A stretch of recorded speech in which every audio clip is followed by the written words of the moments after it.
Hello students, Mahakal math magic में आपका स्वागत है। और आज आप देख रहे हैं क्लास 12 8.1 क्वेश्चन नंबर 8। एक घन का आयतन एक स्थिर दर से बढ़ रहा है। ठीक है, सिद्ध कीजिए उसके पृष्ठीय क्षेत्रफल के बढ़ने की दर उसकी भुजा की लंबाई के व्युत्क्रमानुपाती होती है। ठीक है, जैसे कि हमने बताया है कि अगर परिवर्तन हो रहा है घन का आयतन स्थिर दर से बढ़ रहा है, यानी कि आयतन में क्या हो रहा है, परिवर्तन हो रहा है।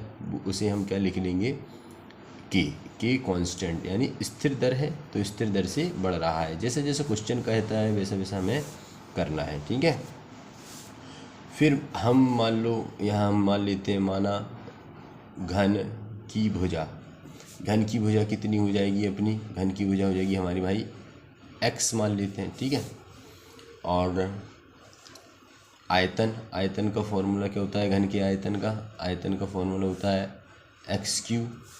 अच्छा, पृष्ठीय क्षेत्रफल का फॉर्मूला क्या होता है, कुल पृष्ठीय क्षेत्रफल, वक्र नहीं, कुल पृष्ठीय क्षेत्रफल। इसका फॉर्मूला क्या होता है 6x²। ठीक है, तो आइए हम इस क्वेश्चन को सॉल्व करते हैं। हमने मान लिया है घन की भुजा x है, आयतन जो है अपना x3 है, कुल पृष्ठीय क्षेत्रफल 6x² है। तो सबसे पहले यदि हम आयतन लिखें x3, तो यहाँ पे हम क्या लिख सकते हैं, dv/dt।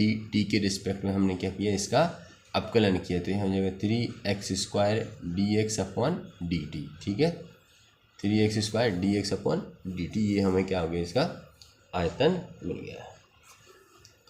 अब हम क्या करेंगे, यहाँ पे 3x² dx/dt कर दिया। यहाँ पे जो वैल्यू हमें मालूम है, कांस्टेंट है k, क्या है, कांस्टेंट है, तो यहाँ लिखेंगे k = 3x² dx/dt।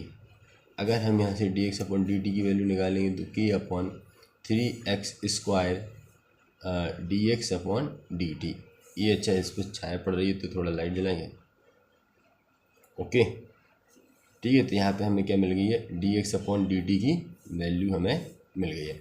अच्छा, तो वो क्या कह रहा है, फिर उसकी पृष्ठीय क्षेत्रफल यानी s = 6x²।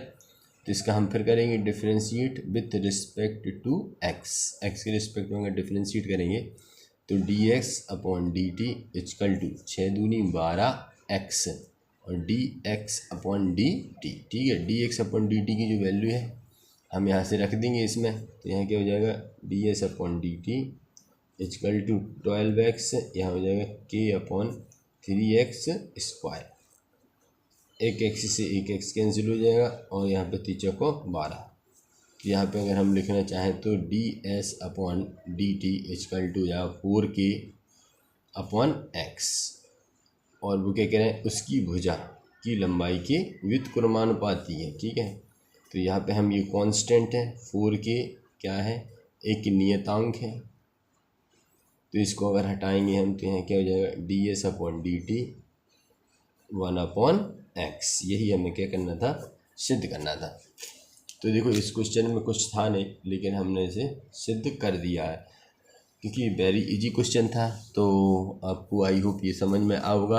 अगर आपको ये क्वेश्चन समझ में आए तो चैनल को सब्सक्राइब तथा वीडियो को लाइक करें अधिक से अधिक।